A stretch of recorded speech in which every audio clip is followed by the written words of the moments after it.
ఎవరైనా తండ్రి పోలికలు ఉంటే అచ్చం నోట్లో నుంచి ఊడిపడినట్లు ఉన్నారంటారు. ఇప్పుడు పాన్ ఇండియా స్టార్ ప్రభాస్ని చూస్తుంటే అలాగే అనాలనిపిస్తోంది. బాహుబలితో తెలుగు సినీ పరిశ్రమను పాన్ ఇండియా స్థాయికి తీసుకెళ్లిన ప్రభాస్ ఇప్పుడు దేశంలోనే మోస్ట్ వాంటెడ్ హీరో. ప్రస్తుతం తన చేతిలో 5-6 పాన్ ఇండియా ప్రాజెక్టులు ఉండడంతో క్షణం తీరిక లేకుండా గడుపుతున్నారు. ప్రభాస్ సినిమా వస్తుందంటే చాలు బాలీవుడ్ హీరోలు సైతం వెనకడుగు వేసేలా తన స్థాయిని పెంచుకున్నాడు ప్రభాస్.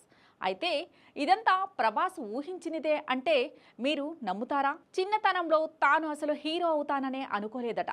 సినిమాల్లోకి ఎప్పుడు వెళ్తావురా అని తండ్రి అడుగుతుంటే చూద్దాంలే అని తప్పించుకుని తిరిగేవాడట. ప్రభాస్ తండ్రి ఉప్పలపాటి సూర్యనారాయణ రాజు అప్పట్లో యంగ్ అండ్ డైనమిక్ ప్రొడ్యూసర్. అన్నయ్య కృష్ణంరాజుకు చేదోడు వాదోడుగా ఉంటూ గోపీకృష్ణ మూవీస్ బ్యానర్ని ఆయనే హ్యాండిల్ చేశారు. అయితే ఎప్పుడూ తెర వెనుకే ఉండిపోవడంతో సూర్యనారాయణ రాజు గురించి తెలుగు ప్రేక్షకులకు పెద్దగా పరిచయం లేదు. ప్రభాస్ హీరో అయిన తర్వాతే సూర్యనారాయణ రాజు గురించి అందరూ సినీ ప్రియులు ఎక్కువగా చర్చించుకున్నారు. అయితే కొడుకు స్టార్ హీరోగా ఎదుగుతున్న తరుణంలో సూర్యనారాయణ రాజు ఈ లోకాన్ని వదిలిపెట్టి వెళ్లిపోయారు.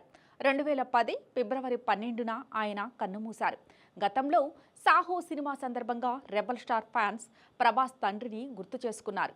సూర్యనారాయణ రాజు యంగ్ లుక్లో ఉన్న పాత ఫోటోను ఒకరితో ఒకరు షేర్ చేసుకున్నారు. ఆ ఫోటో చూస్తుంటే అచ్చం ప్రభాస్ను చూసినట్టే ఉంది. కాదు ప్రభాసే ఆయన తండ్రిలా ఉన్నారు. ఆ కళ్ళు ముక్కు అయితే తండ్రి కొడుకులకు సేమ్ టు సేమ్ అంటూ తెగ మురిసిపోయారు. అయితే తాజాగా మరోసారి తండ్రి కొడుకుల ఫోటోలు మళ్ళీ వైరల్ అవుతున్నాయి. వీటిని షేర్ చేస్తున్న ఫ్యాన్స్ అదే రాజసం, అదే పౌరుషం, ఇద్దరు రెబల్సే అంటూ తెగ కామెంట్లు చేస్తున్నారు. తనకు 19 ఏళ్ల వయసు వచ్చినప్పుడు హీరో కావాలని ప్రభాస్ నిర్ణయించుకున్నాడట. అయితే 2-3 సినిమాలు చేసిన తరువాత తన నిర్ణయం కరెక్టేనా, సినిమాలకు అసలు పనికొస్తానా అని అనుమానం కలిగిందట.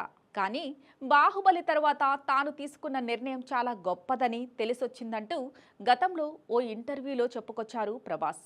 అయితే ఇప్పుడు తాను అనుభవిస్తున్న స్థాయిని చూసినా ఆనందించడానికి పక్కన తండ్రి లేరన్న లోటు తనను ఎప్పుడూ వెంటాడుతూనే ఉంటుందని చెప్పుకొచ్చారు ప్రభాస్.